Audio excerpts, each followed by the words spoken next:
नमस्कार, प्रणाम। मैं हूं मैथ्स जोन, एक कदम शिक्षा की ओर।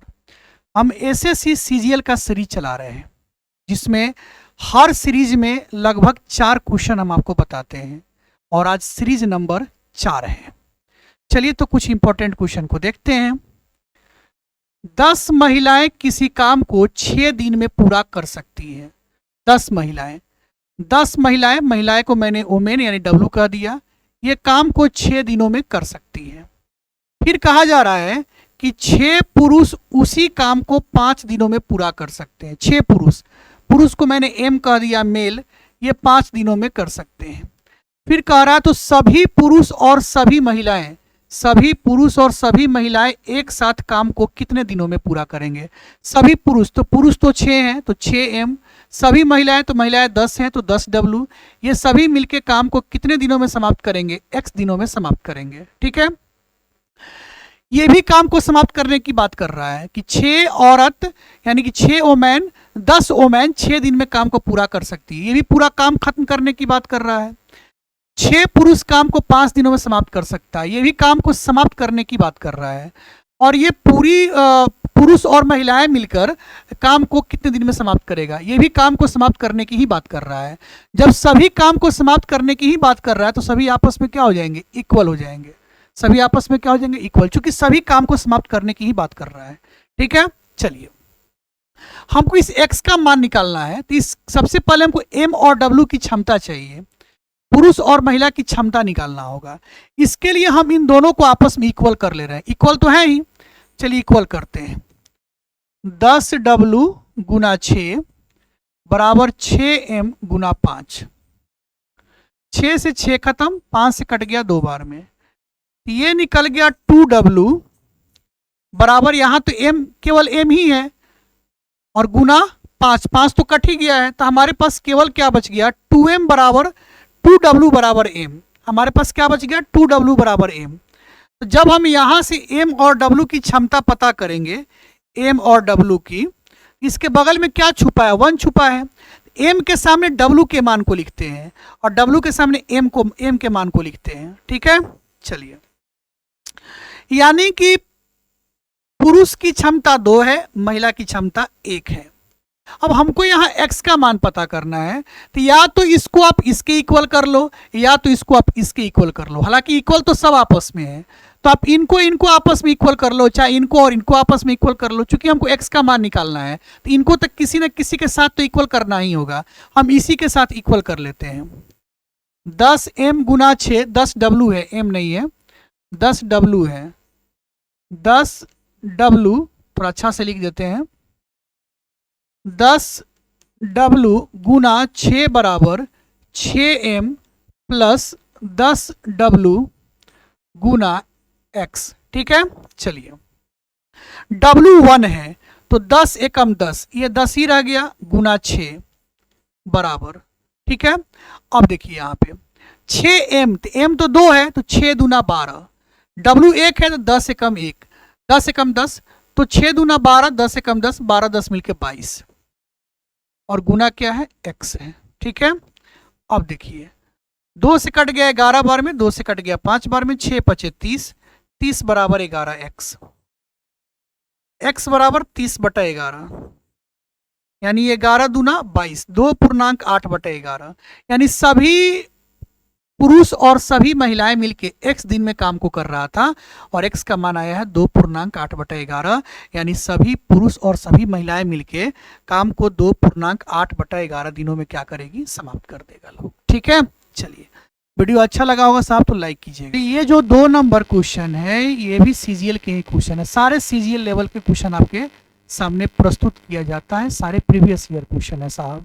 ठीक है, यदि त्रिभुज एबीसी और त्रिभुज PQR ये दोनों आपस में कंग्रुएंट हैं, ये कंग्रुएंट का साइन है, तो AB बराबर दिया है 4 सेंटीमीटर, PQ बराबर दिया है 6 सेंटीमीटर, QR बराबर दिया है 9 सेंटीमीटर, RP बराबर दिया है 12 सेंटीमीटर। तो कह रहा है त्रिभुज ABC का परिमाप क्या होगा? ठीक है, अच्छा, जब 2 त्रिभुज कंग्रुएंट है, ध्यान से समझिएगा, जब 2 त्रिभुज आपस में कंग्रुएंट है, इसके बारे में कंसेप्ट सीख लीजिए। मान लीजिए कि त्रिभुज ABC, ठीक है, ये कंग्रुएंट है त्रिभुज PQR के, ठीक है, ये कंग्रुएंट है। इसका एक कंसेप्ट बहुत अच्छा से समझा रहे हैं, समझिएगा। शुरू का जो दूगो है AB, तो लिखिएगा AB बटा यहां से लिखिएगा शुरू का दूगो यानी PQ, ये बराबर होगा किसके, अंतिम का दूगो यानी BC और फिर इसका अंतिम का दूगो यानी QR, ये बराबर होगा फिर किसके, शुरू वाला और अंतिम वाला यानी AC बटा शुरू वाला और अंतिम वाला यानी कि PR। ये बहुत अच्छा कंसेप्ट हम आपको सिखा रहे हैं कि अगर दो त्रिभुज आपस में कंग्रुएंट हो, ठीक है। अब बात को समझिएगा। AB, तो AB आपके सामने दिया है 4 सेंटीमीटर, तो इस AB की जगह पे मैंने 4 लिख लिया, ठीक है, बटा PQ दिया है 6 सेंटीमीटर, BC नहीं दिया है, QR दिया है आपका 9 सेंटीमीटर, AC नहीं दिया हुआ है, PR आपका दिया है 12, RP यानी PR, बात एक ही है। चलिए अब अगर हम इसको कटाते हैं, 2 दूना 4 और 2 तिहाई 6, ठीक है, ठीक है, तब यहां से BC, अच्छे काम कीजिए थोड़ा सा और हम आपको अच्छा से बताते हैं। आप ये सब तो बराबर ही हैं, एक बार आप इन दोनों को बराबर कर लो, एक बार आप इन दोनों को बराबर कर लो, ठीक है। चलो बराबर करते हैं, चलो बराबर करते हैं। तो 4 बटा 6 बराबर BC बटा 9, ठीक है। तो 2 दूना 4, 2 तिहाई 6 और 3 से कट गया 3 बार में, यहां से BC क्या निकल गया, 3 दूना 6, BC क्या निकल गया 6, सब तो बराबर ही है। अब हम क्या कर रहे हैं, अब इन दोनों को एक बार बराबर कर लेते हैं, इन दोनों को, ठीक है। चलिए लिखते हैं बराबर में, यहां पर देखिए मैंने लिखा BC बटा 9 बराबर AC बटा 12, ठीक है। तो BC तो निकल चुका है 6, तो ये 6 हो गया, बटा 9 बराबर AC बटा 12, ठीक है। अब क्या करते हैं, 3 दूना 6, 3 तिहाई 9 और 3 चौका 12, तो 4 दूना 8 यानी AC का मान आ गया 8। ऐसा क्यों किए हैं आपको पता चल जाएगा। आपसे कह रहा है त्रिभुज ABC का परिमाप पता करो। मान लो कि यह त्रिभुज ABC है, ये ABC है, ये त्रिभुज क्या है, ABC है, इसका परिमाप पता करना। तो परिमाप का मतलब क्या होता है, सभी भुजाओं को जोड़ देना है। AB, तो AB पता है 4, क्वेश्चन में दिया है। BC, तो BC अभी निकला है 6, अब पता चल गया BC क्यों निकाले हैं। AC दिया है 8, पता चल गया AC क्यों निकाले थे। जब सभी भुजा पता ही है तो सभी भुजाओं को जोड़ दिया जाता है तो परिमाप आ जाता है 4, 6, 10, 8, 18, यानी ऑप्शन नंबर ए। वीडियो अच्छा लगा होगा तो साहब वीडियो को लाइक कीजिएगा। आपसे कह रहा है 25 और 35 के बीच तृतीयानुपाती क्या होगा। जब दो संख्या दिया रहे और उसका तृतीयानुपाती पूछे तो B² बटा A आप फॉर्मूला का इस्तेमाल कर सकते हैं, ठीक है। B² मतलब दूसर का नंबर 35 है, स्क्वायर होगा उसका, तो 35 गुना 35 बटा A मतलब पहली संख्या यानी कि 25, 5 पचे 25, 5 सत्ते 35, 5 से कट गया 7 बार में, 7 सत्ते क्या बन गया 49, ऑप्शन नंबर क्या आ गया B, ठीक है। चलिए अब इसकी हम बात करते हैं। माता, पिता और पुत्री तीनों के वेतन का अनुपात है 2:3:5, और इसके वेतन में, चलिए पहले लिख लेते हैं, पिता, माता और पुत्री, इन तीनों के वेतन का अनुपात, वेतन मतलब इनकम, इनके इनकम का अनुपात है 2:3:5। इन तीनों के वेतन में वृद्धि हो रही है 15%, 10%, 20%, तो वेतन का अनुपात क्या होगा। वृद्धि होने के बाद वेतन का अनुपात क्या होगा, ये आपसे पूछ रहा है। इसमें अगर वृद्धि करते हैं तो थोड़ा सा कैलकुलेशन टफ हो जाएगा, क्योंकि 2 है, 2 में अगर हम 15% बढ़ाएंगे तो कैलकुलेशन टफ होगा, 3 में 10% बढ़ाएंगे कैलकुलेशन टफ होगा, 5 में 20% बढ़ाएंगे कैलकुलेशन टफ होगा। इस 2 को मैंने 200 कह दिया, इस 3 को मैंने 300 कह दिया, इस 5 को मैंने 500 कह दिया, इसलिए 200 300 500 कर दिया, चूंकि 000000 कटेगा तो फिर 2 3 5 ही आ जाएगा, ठीक है ना।